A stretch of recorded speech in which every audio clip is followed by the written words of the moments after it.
Parang walang pagod na nararamdaman itong si Lebron. Back-to-back games nila ngayon kontra Cleveland. Chase down block agad yung ginawa. Inabot si Mitchell dyan. Luka Reeves Lebron maagang nag-take over. Parang pinaglalaroan lang rin kasi ni Luka yung depensa dyan sa kanya ng Cleveland. Si Luka may 42 points, 5 rebounds, 12 assists. Another record breaking para kay Luka. Binura yung record ni Kobe Bryant dyan.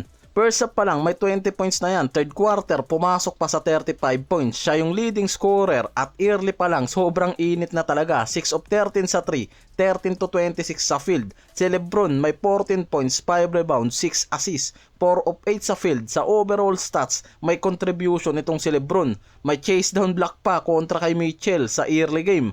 Defensive hustle at playmaking, solid debut para kay Lolo Bron dyan. Samantalang si Reeves may 19 points, 6 rebounds, 4 assists. Sa tatlo pa lang na yan, meron ng combined 75 points na nagawa yung Lakers. Plus yung playmaking na ginagawa ng mga to ngayon, sobrang laking bagay para sa balancing team offense at transition nila. Kaya sobrang dominant nga raw talaga ngayon ang big three na to. Kahit hindi gaanong nagiging effective si Reeves, merong Luka at Lebron na kayang mag-lead sa team offense nila eh. Si Hachimura Larebia may combined na 38 points, samantalang si Ayton may 18 points, 8 to 13 sa field, plus 9 rebounds. Mas naging effective yan ngayon ha. Samantalang si Hayes, supporting center ulit, 4 points, 3 offensive rebound. Kaya talagang ngayon may pinanghuhugutan ng Lakers sa interior depth nila eh. Kung hindi gumana si Ayton, may Jackson Hayes pa na pwedeng ang maging high usage. Kung walang Ayton sa game, mas nagiging effective naman ngayon si Ayton kaya hindi naman gaanong nagamit si Hayes. Sa first half, halos hindi naman nagkalayo ang Lakers sa Cavs eh.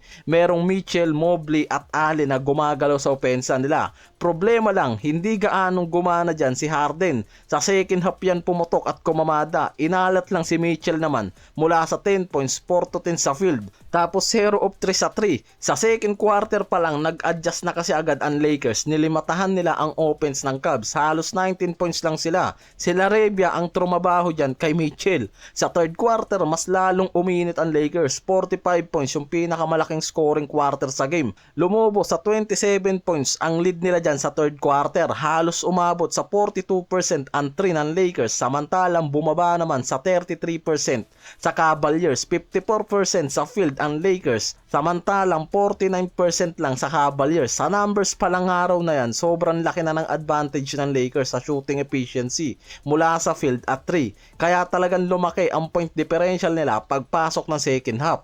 Malaki rin yung advantage ng Lakers sa free throw eh. Halos 92% sa Lakers, 24 to 26 attempts. Dalawa lang yung sinablay nila dyan. Samantalang nasa 74% lang sa free throw line ang Cavs. May turnover din ang Lakers na nakakomit dyan mula sa 10. Samantalang 14 yung sa Cavaliers. Pero nasa 17 points ang turnover ng Lakers. Samantalang 12 sa Cavaliers. Kaya halos sa overall stats talagang hawak ng Lakers ang lamang. Kaya hindi naging ganong kadali sa Cavaliers yung road game na to kontra Lakers. Kahit may Mobley at Jarrett Allen na talagang nagdodomina sa ilalim, ang Lakers mas bumawi naman dyan sa efficiency, lalo na sa fourth quarter.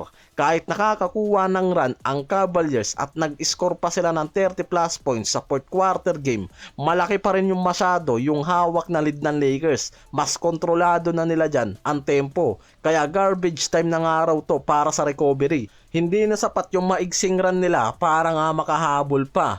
Ang Lakers may magandang ball movement plus playmaking mula sa core nila na mismong nagke-create ngayon ng open shot. May mga alley-oop plays included dyan si Lebron, Hayes at Ayton plus kick-out threes. Maraming players ang involved ngayon sa team offense nila, hindi lang ISO plays. Mas nahirapan ng Cavs mag-defend. Hindi nila ma-contain si Luka sa scoring at efficiency nito. Supporting cast din, merong malaking plus. Halos maganda rin yung naging contribution dyan sa second unit ng Lakers. Hindi ganong kalaki ang impact sa opensa pero napupunan nga kasi ni Luka Reeves at Lebron.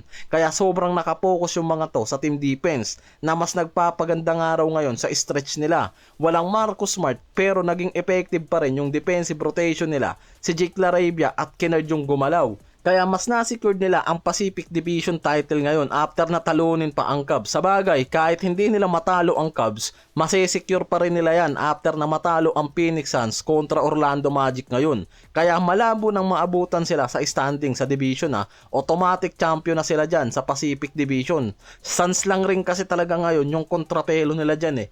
Malakas na late season run yung pinakadahilan nga raw based sa reports na nalo sila ng 15 Euro plus sa 17 games. May stretch pa sila na 19 straight wins. Dito nila mismo nahabol at nalagpasan pa yung mga team sa Pacific, Clippers, Warriors at Suns. Biglang naging elite contender nga raw talaga ngayon ang Lakers mula sa pagiging play-in candidate lang.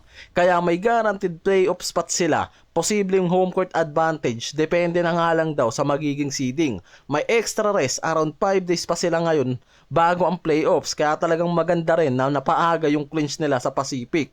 Pero may pahabol pa rin, target nila ang number 3 seed sa Western, ganon din naman ang Wolves at Denver. May laban pa nga sa standing, kaya meron pa ring seeding battle na mangyayari sa mga to ngayon.